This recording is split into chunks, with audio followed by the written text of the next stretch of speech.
কি একখান কাজের জিনিস বানাইয়াছেন সরকার। 1 ঘন্টার রাস্তা মানুষ 10 মিনিটে হয় পায়। কিতা খবর সবার? আপনাদের মাঝে এলো ফিরে মাস্ক ভাই আবার। পিছনের জিনিসটা দেখছেন? মেট্রো রেল গমন পথ। যেই মিরপুর দিয়া গুলিস্তান মতিঝিল ঢাকার লোকাল বাসে বান্দরের মতো ঝুল্লা যাইতে যাইতে মানুষের 2 থেকে 2.5 ঘন্টা সময় লাগবে, সেই মিরপুর দিয়া এখন গুলিস্তান মতিঝিল মানুষ 20 থেকে 25 মিনিটে নাকি চলে যায়। মানুষের জীবনযাত্রা কতটা সহজ করে ফেলাইছে সরকার, একবার চিন্তা করেন।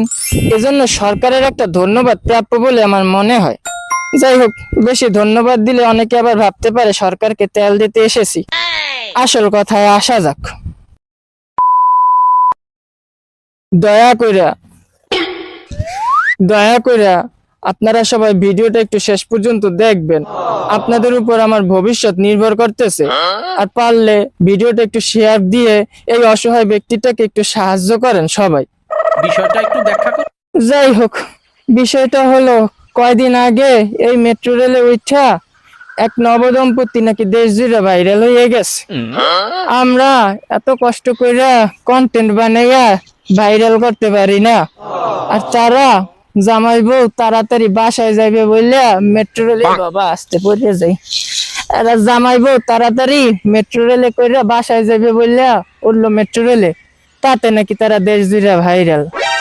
আর আজকে সেই মেট্রো রেলের নিচে আইসা দুঃখটা আবার হাঙ্গাই উঠছে। আর বড় বিষয় হলো ওই মেট্রো রেলে ভাইরাল হওয়া দম্পতির জামাই আমার লেদাকালের পরিচিত। লেদাকালে তার সাথে অনেক খেলাই খেলেছিলাম। তাকে এইভাবে মেট্রো রেলে ভাইরাল হইতে দেখা মুই মোর মাকে ফোন দিয়ে বললাম, মা দেখছো মোর লেদাকালের খেলার সাথী বউ নিয়ে মেট্রো রেলে উঠা দেশ জুড়ে ভাইরাল হয়ে গেল। তুমি যদি মোকে বিয়ে করাইতা আর মুই যদি কোনোভাবে বউ নিয়ে মেট্রো রেলে উঠতে পারতাম, তাইলে তো মোরও দেশ জুড়ে ভাইরাল হওয়ার একটা চান্স থাকতে পারতো। Back to the pavilion. মাই কয় কি জানেন, তোর সোফায় জানি দাঁত কয়টা? আমি জিগাই হ্যাঁ কামা 29টা। কয় যাও, সোফার দিয়ে হলে 32টা দাঁত হালানোর আর সুযোগ নেই। কন এটা কোনো কথা? মোর কি বিয়ের বয়স হয় নাই?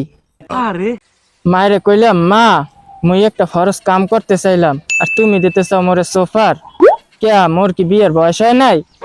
মায় কয় কি শুনবেন, শ্যামরা তুই নিজে করো টোটো, বিয়ে করে তোর বউরে খাওয়াবি কি ডুডু? বাতাস খাওয়াই রাখবি তোর বউরে। সঠিক বলেছেন। মায়েরে কইলাম, কে মা মুই ফ্রিল্যান্সার হইতে আছি, আল্লাহকে তোমরা তো আসোই, মোরে খাওয়াইলে মোর বউরে খাওয়াইতে পারবা না? মায় কয়, শ্যামরা কয়দিন পর ফ্রি ডে থাকবি, ল্যান্সারটার লগে জড়বে কিনা আল্লাহ ভালো জান। আর তোর নান একটা বান্দর পালতে যাইয়া মুই প্রায় শেষ। আর তোর গলায় যদি একটা মুক্তার মালা ঝুলাইতে যাই, এই মুক্তার মালা দেখতে যাইয়া মুই তো যামু কবরে, লগে জমি জিরাত যা আছে হ্যাঁ লগ সব যাইবে। এখন কন আপনারা, তো মোর কি বিয়ে হইবে না? এটা কি কোনো কথা? এখন মেট্রো রেলে উঠতে নিলে ভাইরাল হইতে পারলাম না বউ নিয়া, সামনে নাকি সরকার কি আবার পাতাল রেল করতে আছে, তা নাকি আবার পূর্বাচল হইতে কমলাপুর মতিঝিল আরো কমে কমে যাইবে। এখন সামনে যদি বিয়েটা করতেই পারি আর বউ লইয়া সেই পাতাল রেলে কোনোভাবে যদি সবার আগে উঠতেই পারি, তাইলে তো আমারও ভাইরাল হয়ে যাওয়ার একটা সুযোগ থাকবে।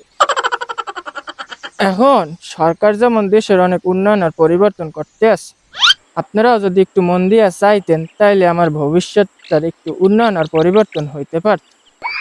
এর জন্য আপনারা কষ্ট করে যদি ভিডিও শেয়ার বাটনটা একটা ক্লিক করতেন, তাহলে ভিডিওটা অনেকের কাছে পৌঁছাইতো, ভিডিওর রিচ এঙ্গেজমেন্ট বাড়তো, ভিডিওটা অনেকে দেখলে ভিডিওর ভিউ বাড়তো, আমার পেজটার মনিটাইজেশন সফল হইতো, তারপরে ফেসবুক আমাকে টাকা দিত, সেই টাকা দিয়ে আমি বিয়ে করতাম আর বউ নিয়ে ডুয়েট কন্টেন্ট বানাইয়া আপনাদের এন্টারটেইন করতাম।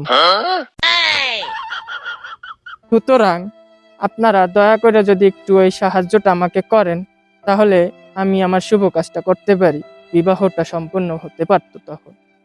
Please please help me, love you.